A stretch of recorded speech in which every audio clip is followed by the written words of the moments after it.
નમસ્કાર, જ્ઞાન સરસ્વતી ચેનલ પર આપ સર્વેનું સ્વાગત છે. આજથી જ્ઞાન સરસ્વતી પર આપણે જ્ઞાન સંવાદ નામની એક પોડકાસ્ટ સિરીઝ શરૂ કરવા જઈ રહ્યા છીએ. આ પોડકાસ્ટ સિરીઝના માધ્યમથી આપણે વિવિધ વિષયોની ખૂબ જ ઊંડાણપૂર્વક સમજ કેળવવાનો પ્રયત્ન કરીશું. આજના આ પહેલા એપિસોડમાં આપણે ભારતના જીઓપોલિટિક્સના રિલેટેડ એક અતિ મહત્વપૂર્ણ વિષયની ચર્ચા કરવા જઈ રહ્યા છીએ, જે વિષય છે ભારતની પશ્ચિમ એશિયા માટેની વિદેશ નીતિ. એની જ સાથે તાજેતરમાં જ ભારતના વડાપ્રધાને કુવૈતની મુલાકાત લીધી અને ત્યાં જઈને એમને એવું કીધું કે ભારત અને કુવૈત વચ્ચેનું અંતર 4 કલાકનું છે, પરંતુ ભારતના કોઈ પ્રધાનમંત્રીને કુવૈત પહોંચવામાં 40 વર્ષ લાગી ગયા. આ વાક્ય પાછળનું જે ગૂઢ રહસ્ય રહેલું છે એને પણ આજના વિડીયો દ્વારા સમજવાનો પ્રયત્ન કરીશું અને એની સાથે સાથે એ પણ જાણીશું કે કેમ આજે અચાનક ભારતની વિદેશ નીતિનું એક ઘણું મોટું ફોકસ પોઈન્ટ પશ્ચિમ એશિયાના દેશો બની ચૂક્યા છે. તો આ પોડકાસ્ટમાં આપ સર્વેનું સ્વાગત છે. સૌથી પહેલા આપણે એ સમજવાનો પ્રયત્ન કરીશું કે ભારતની પશ્ચિમ એશિયા સાથેની વિદેશ નીતિ શું રહેલી છે. તો જો આપણે ભારતની પશ્ચિમ એશિયા સાથેની વિદેશ નીતિને દેખવા જઈએ તો ભારતની પશ્ચિમ એશિયા સાથેની વિદેશ નીતિને 2 ભાગમાં વહેંચી શકાય. એક ભાગ 1947 થી લઈને 2014 સુધીનો અને બીજો ભાગ 2014 થી લઈને આજ દિન સુધીનો. હવે આ 2 વિભાજન માટે કોઈ રાજકીય કારણ જવાબદાર નથી, પરંતુ 2014 પછી ભારતની પશ્ચિમ એશિયા પોલિસીમાં ઘણો બધો ડ્રાસ્ટિક ફેરફાર આવ્યો છે અને એના જ કારણે આપણે આ 2 વિભાગ પાડી રહ્યા છીએ. 2014 પહેલા ભારતની પશ્ચિમ એશિયા પોલિસી 2 વિષયોના આજુબાજુ ફરતી હતી. મુખ્ય 2 પાસા ભારતની પશ્ચિમ એશિયા પોલિસીમાં જોવા મળતા હતા, જેમાંથી જે સૌથી પહેલું પાસું છે એ પાસું હતું કાચા તેલનું પાસું.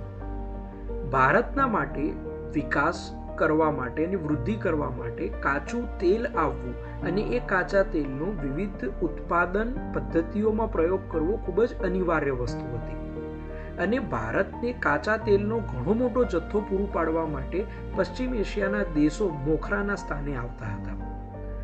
ભારતની એનર્જી સિક્યોરિટી અને crude oil supply West Asia સાથે જોડાયેલો હોવાના કારણે ભારતની ઘણી બધી કંપનીઓએ, જેવી કે ONGC વિદેશ, ભારતની આવી કંપનીઓએ પશ્ચિમ એશિયાના દેશોમાં જઈને રોકાણો કર્યા અને ત્યાંથી ક્રૂડ ઓઇલ ભારતમાં રિફાઇનરીઓ સુધી મોકલ્યું અને ત્યાં આગળ પશ્ચિમ એશિયામાં પણ રિફાઇનરીઓની શરૂઆત કરી અને ત્યાં પણ ક્રૂડ ઓઇલ રિફાઇન કરવાનું ચાલુ કર્યું. હવે આ પહેલા પાસાના સાથે જ બીજું પાસું પણ જોડાયેલું છે અને જે બીજું પાસું છે એ બીજું પાસું છે ભારતમાંથી ઘણી મોટી સંખ્યામાં એન્જિનિયરો અને વર્કરો ભારત છોડીને પશ્ચિમ એશિયાના દેશોમાં જઈને વસ્યા. આ વસવાટ પાછળનું સૌથી મોટું કારણ એ હતું કે ભારતના ઘણા બધા ઔદ્યોગિક એકમોએ અને પશ્ચિમ એશિયામાં પણ ઘણા બધા વિદેશી એકમોએ રિફાઇનરીઓ બનાવવા માટે અને એની સાથે સાથે ક્રૂડ ઓઇલ જમીનમાંથી બહાર કાઢવા માટેના એકમોની સ્થાપના કરી હતી. હવે ભારતના સ્કિલફુલ લેબરર્સ, ભારતનો એક ઘણો મોટો એક્સપાર્ટ પોપ્યુલેશન પશ્ચિમ એશિયાના દેશોમાં જઈને વસી ગયું. હવે આ જે લોકો પશ્ચિમ એશિયાના દેશોમાં જઈને વસ્યા હતા એમને સુરક્ષા પૂરી પાડવી અને એમના હિતો પશ્ચિમ એશિયાના દેશોમાં પૂરેપૂરું સન્માનજનક રીતે રહે એનું પણ ધ્યાન રાખવા માટેની ભારતીય સરકારે પોતાની નીતિમાં ક્યાંક ને ક્યાંક એક પાસા તરીકે જોડાણ કરેલું. હવે આ 2 વસ્તુઓથી આપણે એટલું જરૂર કહી શકીએ કે 1947 થી લઈને 2014 સુધીની ભારતની પશ્ચિમ એશિયા સાથેની પોલિસી ટ્રાન્ઝેક્શનલ નેચરની હતી, એટલે કે વ્યવહારાત્મક પોલિસી જ હતી. એ પોલિસીમાં કોઈ જ ઊંડાણ નહોતું અને માત્ર ને માત્ર ક્રૂડ ઓઇલ અને એક્સપોર્ટ સિક્યોરિટીના આજુબાજુ જ ભારતની વિદેશ નીતિ પશ્ચિમ એશિયામાં કાર્યરત હતી. હવે ભારતની 2014 પછીની પશ્ચિમ એશિયા પોલિસીને સમજતા પહેલા આપણે એ સમજવું જોઈએ કે આજની તારીખે લગભગ દરેક દેશના માટે કે કોઈ પણ વિદેશી એકમના માટે કેમ પશ્ચિમ એશિયા એક મહત્વનો જોગ્રાફિકલ રિજન થઈ બન્યું છે. વૈશ્વિક ધોરણે જો જોવા જઈએ તો પશ્ચિમ એશિયાને મિડલ ઇસ્ટના નામથી ઓળખવામાં આવે છે. એટલે કે વૈશ્વિક સ્તરે પશ્ચિમ એશિયાને મિડલ ઇસ્ટ, મધ્ય પૂર્વ કહેવામાં આવે છે. પરંતુ આ મધ્ય પૂર્વ ભારતના માટે તો પશ્ચિમ એશિયા છે, વેસ્ટ એશિયા છે. હવે વિશ્વ તોર પર જો આપણે જોવા જઈએ તો વેસ્ટ એશિયા એટલા માટે ખૂબ જ મહત્વનું છે કેમ કે એક તો ઓઇલ ડિપ્લોમસી. આજે પણ વિશ્વના ઘણા બધા દેશો કાચા તેલ ઉપર નિર્ભર છે પોતાની એનર્જી સિક્યોરિટીને પૂરી પાડવા માટે. હવે એવા સમયમાં પશ્ચિમ એશિયામાં ક્રૂડ ઓઇલનો તો જથ્થો છે જ, એની સાથે સાથે પશ્ચિમ એશિયાના ઈરાન અને ઈરાક જેવા દેશોમાં અને કુવેત જેવા દેશોમાં પણ નેચરલ ગેસનો પણ ખૂબ મોટો જથ્થો જોવા મળે છે. વિશ્વના ઘણા બધા દેશો ક્રૂડ ઓઇલમાંથી તેલ નીકાળીને એના બદલે હવે નેચરલ ગેસને એનર્જી તરીકે ઉપયોગ કરવાનું ચાલુ કરી ચૂક્યા છે. તો આવવાવાળા ઘણા સમય સુધી ભલે ક્રૂડ ઓઇલનું પ્રમાણ વિશ્વ લેવલ પર ઓછું થઈ જાય, પરંતુ નેચરલ ગેસ એના અલ્ટરનેટિવ તરીકે સામે આવશે. અને એવા સમયમાં પશ્ચિમ એશિયાના સાથે સંબંધો જાળવવા એટલે જરૂરી છે કેમ કે ત્યાં આગળ નેચરલ ગેસનો અપાર જથ્થો અવેલેબલ છે. તો એવામાં તમારા કોઈ પણ દેશના વૃદ્ધિને વિકાસને ટકાવી રાખવા માટે, ભવિષ્યના વૃદ્ધિ અને વિકાસને ટકાવી રાખવા માટે પશ્ચિમ એશિયાના દેશોના સાથે ઇન્વેસ્ટમેન્ટ કરવું રિલેશનના લેવલ પર ખૂબ જ જરૂરી છે. એની સાથે સાથે એક બીજું મહત્વનું પાસું એ પણ છે કે પશ્ચિમ એશિયાના દેશોએ વિશ્વ લેવલ પર ક્રૂડ ઓઇલ વેચીને એટલા બધા પૈસા ત્યાં આગળ એકત્રિત કરી લીધા છે કે હવે પશ્ચિમ એશિયાના દેશોની પાસે જે મૂડી છે એ મૂડીની ઘણી મોટી સંખ્યા એમના હાથ પર આવી ગઈ છે. હવે વિશ્વના ડેવલપિંગ નેશન્સ જે છે, વિકાસશીલ દેશો જે છે ભારત જેવા, એમના માટે પશ્ચિમ એશિયાના દેશોમાંથી આ ફંડિંગ લેવું ખૂબ જ જરૂરી છે પોતાના વિકાસને આગળ વધારવા માટે. તો વિશ્વ લેવલ પર પશ્ચિમ એશિયાના દેશોનું આ કારણે મહત્વ આજે બી છે અને ભવિષ્યમાં બી રહેશે. અને એટલા માટે જ આજની તારીખે ભારતની વિદેશ નીતિનું એક મોટું પુશ પશ્ચિમ એશિયા તરફ જોવા મળી રહ્યું છે.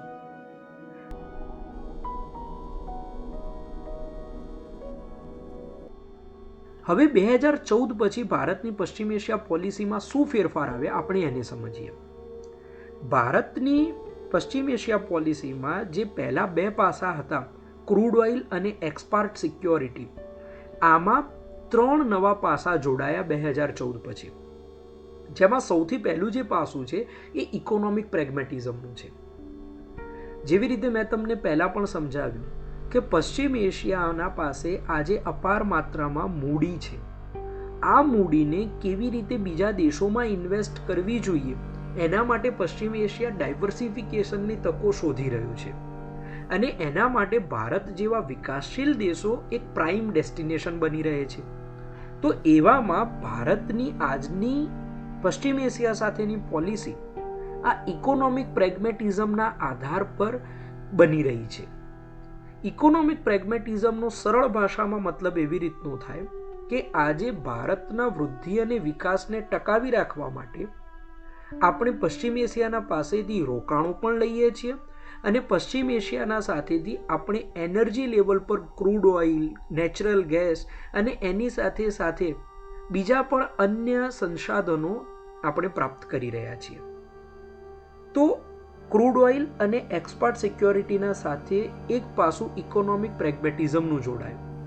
એના પછી 2014 પછી જે બીજું પાસું જોડાયું છે એ પાસું છે શેર્ડ સિક્યોરિટી. હવે શેર્ડ સિક્યોરિટીનો મતલબ આપણે સમજીએ.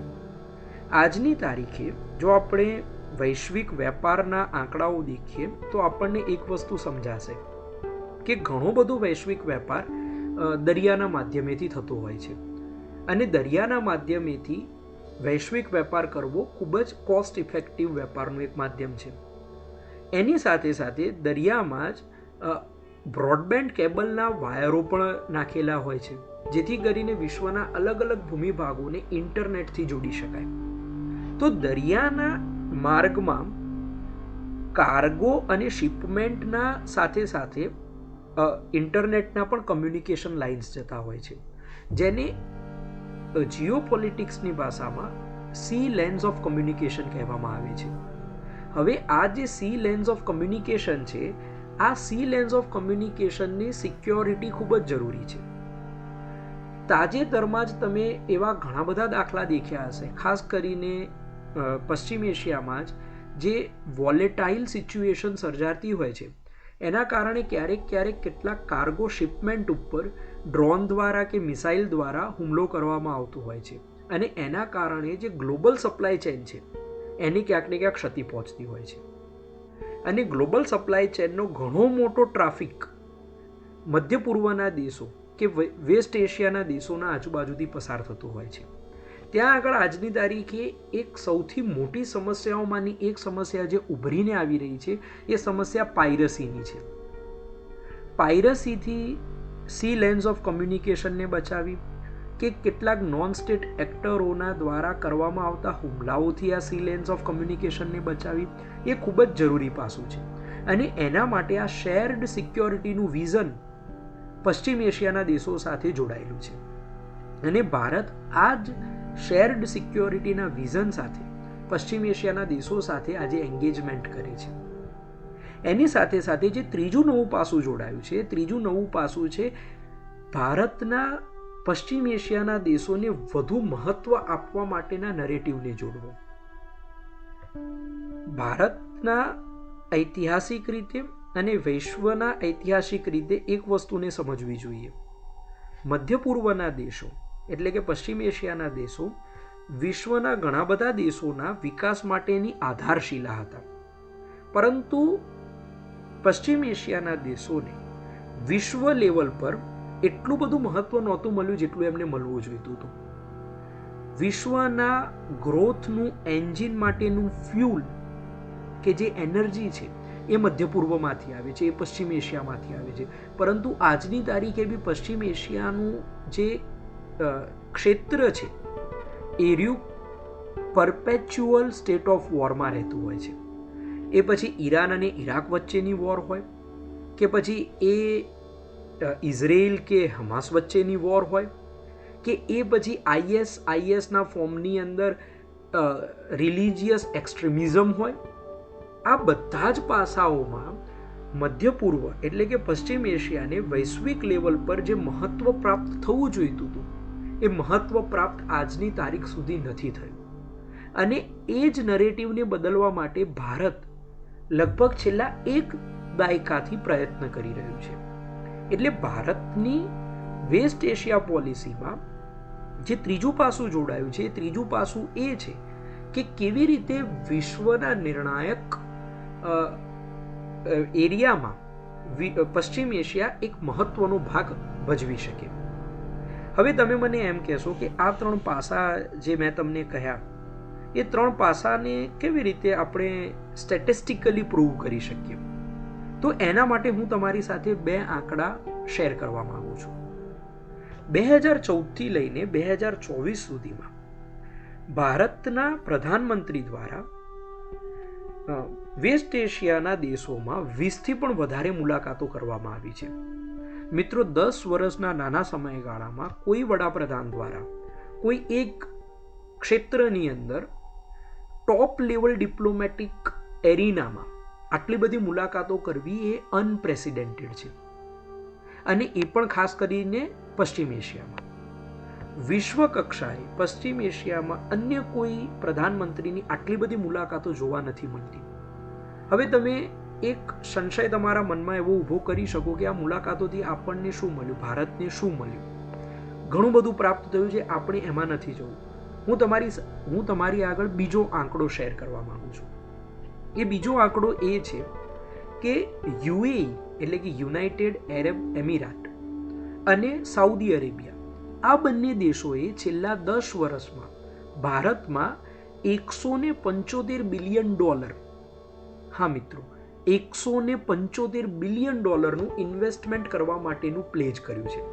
આનો મતલબ એમ છે કે આવનારા સમયમાં અને ભૂતકાળમાં પણ છેલ્લા 10 વર્ષમાં પણ યુએઈ અને સાઉદી અરેબિયા, આ તો માત્ર 2 જ દેશો છે પશ્ચિમ એશિયાના જેમને ભેગા થઈને અલગ અલગ પ્રોજેક્ટ્સમાં $175 બિલિયન ઇન્વેસ્ટમેન્ટ કરવા માટેની એક પ્રોમિસ આપી છે અને આ ઇન્વેસ્ટમેન્ટ ખૂબ જ સારી રીતે થઈ પણ રહ્યું છે. આ બંને આંકડાઓથી આપણને એટલી જરૂર ખબર પડી રહી છે કે ભારતના વિકાસના એન્જિન માટે જે નાણાકીય ફ્યુલની જરૂર છે એ નાણાકીય ફ્યુલનો સોર્સ આપણને પશ્ચિમ એશિયામાંથી પ્રાપ્ત થાય છે અને ત્યાં આગળ જ ભારતની ઇકોનોમિક પ્રેગ્મેટિઝમ વાળું જે નવું ડાયમેન્શન જોડાયું છે એ જરૂરી છે. હવે આ બધી વાતમાં કુવૈતનું શું મહત્વ રહેલું છે એને આપણે સમજવું જોઈએ. કુવૈતના મહત્વને સમજતા પહેલા આપણે એ સમજવું જોઈએ કે કુવૈત ભારતના માટે કેમ આજે અચાનક આટલું બધું મહત્વનું થઈ પડ્યું છે. તો કુવૈત અને ભારત એક પ્રકારે નૈસર્ગિક મિત્રો છે. હા મિત્રો, કુવૈત અને ભારત એક રીતે નેચરલ અલાઈઝ છે. ભારત અને કુવૈત 3 રીતે એકબીજાના સાથે મૂલ્યોનું આદાન પ્રદાન કરે છે, જેમાંથી સૌથી પહેલું મૂલ્ય છે લોકતંત્ર, ડેમોક્રેસી, લોકશાહી. ભારત અને કુવૈતના સંબંધો ડેમોક્રેસીના એવા બોન્ડથી જોડાયેલા છે કે એ બંનેને એકબીજાનું નેચરલ અલાઈ બનાવે છે. મધ્ય પૂર્વમાં એટલે કે પશ્ચિમ એશિયામાં સફળ લોકશાહીના ઘણા ઓછા દાખલા જોવા મળે છે અને એમાંનો એક સૌથી મોટો જે દાખલો છે એ છે કુવૈત. આજની તારીખે મધ્ય પૂર્વમાં એટલે કે પશ્ચિમ એશિયામાં કુવૈત સિવાય અન્ય કોઈ સફળ ડેમોક્રેસી જોવા નથી મળતી. બીજું જે પાસું છે એ છે કે કુવૈત અને ભારત બંને વિશ્વના કોઈ પણ કોન્ફ્લિક્ટને શાંતિપૂર્વક રીતે હલ કરવામાં માને છે. એટલે કે ભારત અને કુવૈત બંને પીસ ડિપ્લોમસીમાં માનવાવાળા દેશો છે અને એની સાથે સાથે ભારત અને કુવૈત બંને દેશો દરેક દેશ સાથે પોતાનું આદાન પ્રદાન કરવામાં માને છે. એટલે કે ભારત અને કુવૈત આઈડિયોલોજીકલ બેઝિસ પર વહેંચાઈ જતા વિશ્વમાં તમામના સાથે સંબંધ જાળવીને ચાલે છે. મિત્રો, ભારત એક એવો દેશ છે કે જે રશિયાના સાથે પણ સંબંધ ધરાવે છે અને રશિયાના વિરોધી યુક્રેન સાથે પણ સંબંધ ધરાવે છે. આજની તારીખે ભારતના અમેરિકા સાથે પણ સારા સંબંધો છે અને એની સાથે સાથે ભારતના રશિયા સાથે પણ સારા સંબંધો છે. એવી જ રીતે કુવૈતના પણ મધ્ય પૂર્વમાં પશ્ચિમ એશિયામાં આર્ક રાઇવલ કહેવાતા દેશોના સાથે સમાન સંબંધો જોવા મળે છે. દક્ષિણ એશિયામાં કુવૈતના ઇઝરાયલ સાથે પણ સંબંધો છે, ઈરાન સાથે પણ સંબંધો છે, ઈરાક સાથે પણ સંબંધો છે, સાઉદી અરેબિયા સાથે પણ સંબંધો છે અને જીસીસી કરીને જે કાઉન્સિલ છે એ જીસીસી કાઉન્સિલમાં પણ કુવૈત એક મહત્વનો ભાગ ભજવે છે. આનાથી આપણને એટલી જરૂર ખબર પડે છે કે કુવૈત અને ભારત એકબીજાના નૈસર્ગિક મિત્રો છે. આની સાથે સાથે કુવૈતના સાથે સંબંધો ભારતને વિકસાવવા માટે એક જે બીજું સૌથી મોટું પાસું સામે આવે છે એ પાસું છે પીપલ ટુ પીપલ પાર્ટિસિપેશન, લોકોના લોકો સાથેના વ્યવહારો. કુવૈત અને ભારત ટ્રેડિશનલી એકબીજાના સાથે આદાન પ્રદાન કરતા દેશો છે. કુવૈતના માટે ભારત એક મુસાફરી માટેનું ટોપ ડેસ્ટિનેશન છે. પશ્ચિમ એશિયામાંથી જે લોકો વસે છે, પશ્ચિમ એશિયાના લોકો ઘણા બધા અન્ય જગ્યાઓએ મુસાફરી કરવાની પસંદ કરે છે. એમાં યુરોપ આવી ગયું, અમેરિકા આવી ગયું, પણ કુવૈત એકમાત્ર એવો દેશ છે કે જ્યાંની પોપ્યુલેશનને મુસાફરી માટે ભારત આવવું વધારે પસંદ છે. એની સાથે સાથે પીપલ ટુ પીપલ પાર્ટિસિપેશનમાં એક બીજી વસ્તુ એ પણ જોવા મળે છે કે કુવૈતની જે ટોટલ પોપ્યુલેશન છે એ ટોટલ પોપ્યુલેશનના 2% પોપ્યુલેશન ભારતીય મૂળના લોકોની છે. એટલે કે કુવૈતની એક ઘણી મોટી પોપ્યુલેશન જે છે એ ભારતીય મૂળ લોકોની છે. એટલે કે મૂળભૂત રીતે ભારતથી ત્યાં સ્થળાંતરિત થયેલા લોકોની છે. એની સાથે સાથે એક ત્રીજું જે પાસું પીપલ ટુ પીપલ પાર્ટિસિપેશનમાં જોવા મળે છે એ છે કે કુવૈતનો જે રાજ પરિવાર છે, અલ સબાહ પરિવાર, એ અલ સબાહ પરિવારની ભારતમાં ઘણી બધી રિયલ એસ્ટેટ પ્રોપર્ટીઝ છે. એની સાથે સાથે કુવૈતના ઘણા બધા ધંધાદારીઓની પણ ભારતમાં ઘણી બધી રિયલ એસ્ટેટ પ્રોપર્ટીઝ છે. અને ભારતના મુંબઈ જેવા શહેરમાં તો ખાસ કરીને કુવૈતના અલ સબાહ ટાવરો જોવા મળે છે, ખાસ કરીને મરીન ડ્રાઈવ એરિયામાં. એની સાથે સાથે એક ચોથું પાસું એ છે કે ભારતના માટે રેમિટન્સની ઇન્કમ ખૂબ જ મહત્વની છે. મિત્રો, રેમિટન્સની ઇન્કમ એટલે એવી ઇન્કમ કે ભારતીય મૂળનો કોઈ વ્યક્તિ જો વિદેશની કોઈ દેશમાં જઈને વસે અને ત્યાં આગળથી ભારતમાં એમના પરિવારને કોઈ નાણાં મોકલે તો એ જે નાણાં ભારતમાં આવે એને રેમિટન્સ કહેવામાં આવે છે. અને 2022-23ના આંકડા પ્રમાણે ભારતમાં અંદાજે $6 બિલિયન રેમિટન્સીસ આવેલા. આ $6 બિલિયન રેમિટન્સીસમાંથી અંદાજે 5% રેમિટન્સ કુવૈતમાંથી આવેલા. એટલે કે ભારતની રેમિટન્સ ઇન્કમ કે જેનાથી ભારતના ફોરેક્સ રિઝર્વ્સને ઘણો ફાયદો પહોંચે છે એ કુવૈતમાંથી આવે છે. તો આ 4 પાસાથી અને 3 નૈસર્ગિક મિત્ર હોવાના પાસાથી ભારત અને કુવૈત એકબીજાના માટે અત્યંત મહત્વપૂર્ણ દેશો થઈ બને છે. પરંતુ હવે તમે મને એમ પૂછશો કે જો ભારત અને કુવૈત નૈસર્ગિક મિત્ર છે, ભારત અને કુવૈતના લોકો વચ્ચેના આટલા સુદૃઢ સંબંધો રહેલા છે, તો અચાનક એવું તો શું થયું કે ભારતના પ્રધાનમંત્રીને કુવૈત પહોંચવામાં 40 વર્ષ લાગી ગયા? અને કેમ ભારતના વડાપ્રધાને ટ્વીટના માધ્યમથી અને જોઈન્ટ સ્ટેટમેન્ટના માધ્યમથી એવું કહેવું પડ્યું કે ભારત અને કુવૈત વચ્ચેનું અંતર આમ 4 કલાકનું છે પણ ભારતના પ્રધાનમંત્રીને પહોંચવામાં 40 વર્ષ લાગી ગયા?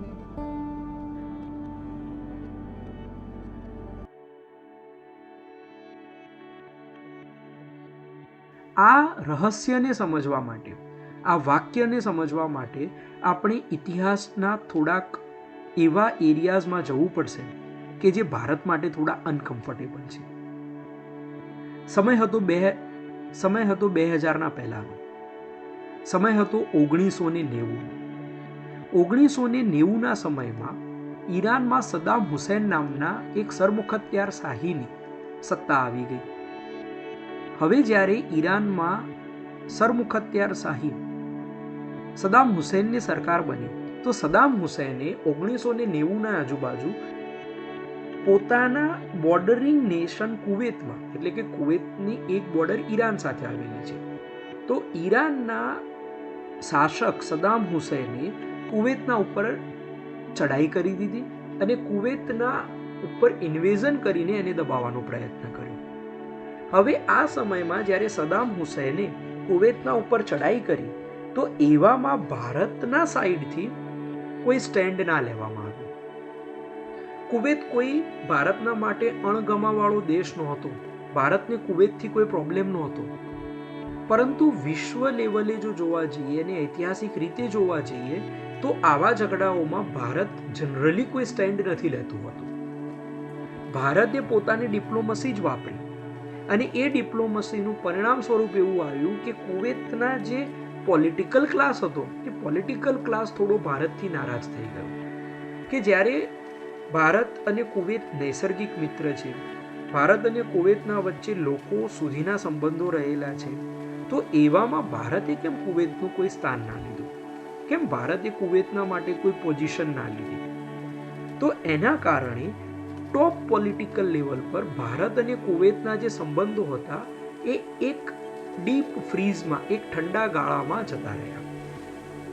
મિત્રો, એક વસ્તુ જરૂર સમજવી જોઈએ કે ભારતમાં અને કુવૈતના સંબંધોમાં કોઈ અણબન નહોતી આવી. ભારત અને કુવૈતના સંબંધો બંધ નહોતા થઈ ગયા. અને એનું સૌથી મોટું ઉદાહરણ મેં તમને જે હમણાં આપ્યું કે 2022-23માં લગભગ 5% જેટલી રેમિટન્સ કુવૈતમાંથી આવી છે. કુવૈતની ટોટલ પોપ્યુલેશનના 2% ભારતીય લોકો છે. તો કુવૈત અને ભારતના સંબંધો કન્ટિન્યુ રહ્યા, પરંતુ ભારત અને કુવૈતના સંબંધોમાં ટિયર 1 ડિપ્લોમસી લેવલે, એટલે કે ટોપ પોલિટિકલ લેવલની ડિપ્લોમસીમાં એક ફૂલ સ્ટોપ, એક અલ્પ વિરામ, ફૂલ સ્ટોપ તો નહીં, એક અલ્પ વિરામ લાગી ગયો. પરંતુ જેવી રીતે આપણે આગળ જોયું કે પશ્ચિમ એશિયાના દેશો વિશ્વ લેવલ પર આજે ખૂબ જ મહત્વના છે અને એટલા માટે જ એક સ્ટ્રેટેજિક ડિસિઝન લઈને ભારતના વડાપ્રધાને કુવૈતની મુલાકાત કરી અને એ કુવૈતની મુલાકાત દ્વારા આ એકદમ ઠંડા પડી ગયેલા સંબંધમાં એક નવી ઉષ્માને પૂરી દીધી, એક નવી ગર્મજોશી, એક નવી ઉષ્માનું આની અંદર સ્થળાંતર થયું છે.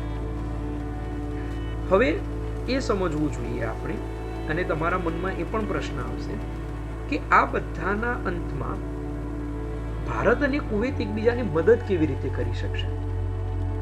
તો તાજેતરની જ મુલાકાતમાંથી 3 વસ્તુઓ આપણા સામે આવી છે, જેમાંથી જે સૌથી પહેલી વસ્તુ એ છે કે કુવૈત ઘણા સમયથી, કેમ કે વિશ્વ લેવલ પર હવે ઓઇલ ને એક એનર્જી સોર્સ તરીકે ના લઈને અન્ય સાધનોને, અન્ય સંસાધનોને એક્સપ્લોર કરવામાં આવી રહ્યા છે, તો ક્રૂડ કોઈ ફ્યુચર સોર્સ ઓફ એનર્જી નથી, અને એટલા જ માટે કુવૈત એક ડાયવર્સિફિકેશન કરવા માંગી રહ્યું હતું પોતાની ઓઇલ એનર્જીમાંથી, પોતાની ઓઇલ ઇન્ડસ્ટ્રીમાંથી, અને એના કારણે થઈને જ કુવૈત ગ્રીન એનર્જીને પુશ કરી રહ્યું છે. ભારત આજે ગ્લોબલ સાઉથનું એક લીડરશિપ પોઝિશનમાં આગળ વધી રહ્યું છે, અને ગ્લોબલ સાઉથમાં ખાસ કરીને કોલોનાઇઝ્ડ નેશન્સનો જ સમાવેશ થાય છે. તો એવામાં આજે જ્યારે કુવૈતના પાસે રોકાણ કરવા માટેની અઢળક મૂડી છે, તો ભારતના સાથે સંબંધો સુધરવાથી કુવૈત આ પોતાની અઢળક મૂડીને ભારત જેવા વિકાસશીલ દેશોમાં રિન્યુએબલ એનર્જી અને ગ્રીન એનર્જીને વિકસાવવા માટે વાપરી શકે છે, જેનાથી કુવૈતને ડાયવર્સિફિકેશન મળશે અને ભારત જેવા દેશોને મચ નીડેડ ઇન્વેસ્ટમેન્ટ મળશે. અને આ વસ્તુ માટે ગ્લોબલ સાઉથની લીડરશિપની એક પોઝિશનમાં ભારત છે, અને ભારતમાં કુવૈતનું ઇન્વેસ્ટમેન્ટ ચાલુ થતાની સાથે અન્ય દેશોમાં પણ ચાલુ થઈ જશે. એની સાથે સાથે બીજી વસ્તુ જે સામે આવી છે એ આવી છે કે આપણે બધા ઘણા સમયથી સાંભળીએ છીએ, ખાસ કરીને આઝાદીના અમૃત મહોત્સવથી આપણે સાંભળી રહ્યા છીએ કે 2047 સુધીમાં ભારતને એક વિકસિત ભારત બનાવવું છે. મિત્રો, ભારતને તો વિકસિત ભારત બનાવવું જ છે, પરંતુ એની સાથે સાથે જે કુવૈતનો રાજાનો પરિવાર છે, અલ સબાહ પરિવાર, એ અલ સબાહ પરિવાર પણ એક ન્યૂ કુવૈતની પોલિસી લઈને ચાલી રહ્યું છે. અલ સબાહ પરિવાર જેવી રીતે ભારત પોતાને વિકસિત ભારત બનાવવા માંગે છે, એવી જ રીતે કુવૈતને એક નવું કુવૈત બનાવવા માંગે છે કે જે ઓઇલ ડિપ્લોમસી કે પછી લિમિટેડ ટ્રાન્ઝેક્શનલ રિલેશનશિપમાંથી બહાર આવીને ન્યૂ ઇન્વેસ્ટમેન્ટ ઓપોર્ચ્યુનિટીઝ એક્સપ્લોર કરતું અને ગ્લોબલ ડેસ્ટિનેશન બની શકે. તો ન્યૂ કુવૈત અને વિકસિત ભારત એકબીજાના સાથે સંકળાયેલા પાસા છે, અને ભારત અને કુવૈત એકબીજાને પોતપોતાના આ ગોલને અચીવ કરવા માટે ખૂબ જ મદદરૂપ થઈ શકે છે. એની સાથે સાથે અંદાજે 40 વર્ષ પછીની વડાપ્રધાન લેવલની મુલાકાતના કારણે ભારત અને કુવૈતના સંબંધો જે એકદમ ઠંડા ગારામાં જતા રહ્યા હતા, એમાં હવે ફરી પાછી એક નવી ઉષ્માનું સંચારણ થઈ ચૂક્યું છે. હવે આ કારણે જ કુવૈત અને ભારતે જ્યારે એક જોઈન્ટ સ્ટેટમેન્ટ આપ્યું, તો એ સ્ટેટમેન્ટ દરમિયાન ભારતના વડાપ્રધાને ભારત અને કુવૈતના સંબંધોને સ્ટ્રેટેજિક લેવલ રિલેશનશિપનું ટેગ આપ્યું. અને મિત્રો, આંતરરાષ્ટ્રીય સંબંધોમાં સ્ટ્રેટેજિક લેવલ સંબંધ હોવો, સામરિક સંબંધ હોવો, એ સૌથી ઉચ્ચ કક્ષાનો સંબંધ છે. એવામાં ભારત અને કુવૈત જ્યારે સામરિક રીતે એકબીજા સાથે જોડાશે, સ્ટ્રેટેજિકલી એકબીજા સાથે જોડાશે, તો એકબીજાને તમામ રીતે મદદ કરી શકશે. હવે આ આખી વાતમાં ભારતના માટે 3 સૌથી મોટી વસ્તુઓ જે સામે આવી રહી છે એ છે કે પહેલા તો ભારતે છેલ્લા 10 વર્ષમાં જે ડિજિટલ પબ્લિક ઇન્ફ્રાસ્ટ્રક્ચરમાં ઇન્વેસ્ટમેન્ટ કર્યું છે, જેમાં યુપીઆઈ છે, ONDC છે, જેમાં આધાર બેઝડ પેમેન્ટ સિસ્ટમ છે, આ બધી જ જે ડિજિટલ પબ્લિક ઇન્ફ્રાસ્ટ્રક્ચર છે, આ ઇન્ફ્રાસ્ટ્રક્ચરને ભારત બહારના દેશને મોકલવા માંગી રહ્યું છે. અને કુવૈતે વડાપ્રધાનની આ મુલાકાત દરમિયાન યુપીઆઈ પેમેન્ટ સિસ્ટમને સ્વીકારી છે. યુનિફાઈડ પેમેન્ટ ઇન્ટરફેસ હવે દુબઈના સાથે સાથે કુવૈતમાં પણ ચાલુ થશે. અને જેવી રીતે આપણે પહેલાં દેખ્યું કે કુવૈતમાંથી ઘણા બધા ટુરિસ્ટ ભારતમાં આવે છે, હવે જો કુવેતમાં અને ભારતમાં બંનેમાં યુપીઆઈના માધ્યમથી ચૂકવણી થવાની ચાલુ થઈ જાય તો લોકોના માટે ખૂબ જ સગવડભર્યું વાતાવરણ ઊભું થઈ જશે. તો ભારતનું યુપીઆઈ સ્વીકારવાવાળો એક નવો દેશ કુવેત બન્યો છે. અને દક્ષિણ એશિયામાં અને પશ્ચિમ એશિયામાં, દક્ષિણ એશિયામાં તમે જોવા જાઓ તો સિંગાપુરને ત્યાં આગળ યુપીઆઈ કહ્યું છે. અને પશ્ચિમ એશિયામાં આજે દુબઈના સાથે સાથે કુવેતમાં પણ યુપીઆઈ પેમેન્ટ સિસ્ટમ ચાલુ થશે. એની સાથે સાથે ભારતને જે રોકાણોની જરૂર છે પોતાના વિકાસને વૃદ્ધિ કરવા માટે, એ પણ કુવેતમાંથી પ્રાપ્ત થઈ રહ્યા છે. કુવેતના જે સોવરેન બોન્ડ છે, જે સોવરેન ફંડ છે, એ સોવરેન ફંડમાંથી ઘણું બધું ઇન્વેસ્ટમેન્ટ ભારતમાં આવવાની શક્યતાઓ વધી છે. અને એની સાથે સાથે અલ સબાહ જે ત્યાંના રાજા છે એમને પણ ભારતમાં ઇન્વેસ્ટમેન્ટ કરવા માટેનું એક પ્રોત્સાહન આપ્યું છે. અને જે ત્રીજી સૌથી મોટી ભારત માટે વસ્તુ બનશે એ હશે કે હવે પછી ભારત અને કુવેતના વચ્ચે રક્ષા સંવાદ એટલે કે ડિફેન્સ ડાયલોગ ચાલુ થવા જઈ રહ્યો છે. આપણે જે આગળ દેખ્યું કે સ્લોક સી લેન્સ ઓફ કમ્યુનિકેશનના ઉપર આજે એક લટકતી તલવાર ફરી રહી છે. અને એવા સમયમાં આ સી લેન્સ ઓફ કમ્યુનિકેશનને પ્રોટેક્શન પૂરું પાડવું ખૂબ જ જરૂરી છે. અને એ પૂરું પાડવા માટે જ્યાં સુધી રક્ષા સંવાદ નહીં થાય ત્યાં સુધી કંઈ પણ ગ્રાઉન્ડ લેવલ પર થવું મુશ્કેલ છે. અને આજે જ્યારે રક્ષા સંવાદ ભારત અને કુવેત વચ્ચે ચાલુ થશે તો એની સાથે સાથે ભારત અને કુવેતના સંબંધોની અંદર એક નવી ઉષ્માનું સંચારણ જરૂર થશે. મિત્રો, આ ત્રણ પાસાઓ ખૂબ જ જરૂરી છે આપણે સમજવા માટે પણ અને આપણા માનસ પટલ પર રાખવા માટે. આશા રાખું છું કે આ પોડકાસ્ટના માધ્યમથી તમને ભારત અને પશ્ચિમ એશિયાના વિદેશ નીતિ ક્રિસ્ટલ ક્લિયર થઈ ગઈ હશે. અને એની સાથે સાથે તમને એ પણ ખ્યાલમાં આવ્યું હશે કે કેમ અચાનક ભારત કુવેત સાથે પોતાના સંબંધો સુધારવામાં લાગી ગયું છે. જો તમને આ વિડીયો ગમ્યો હોય તો નીચે કોમેન્ટમાં મને કહો કે તમને આ વિડીયોમાંથી શું સૌથી વધુ ગમ્યું અને શું નવું શીખવા મળ્યું. તમારા મિત્રો સાથે અને તમારા પરિવાર સાથે આ વિડીયો શેર કરો, જેથી કરીને ગુજરાતીમાં આટલું ઊંડાણપૂર્વકનું એનાલિસિસ એ લોકોના પણ સમજમાં આવી શકે. Thank you.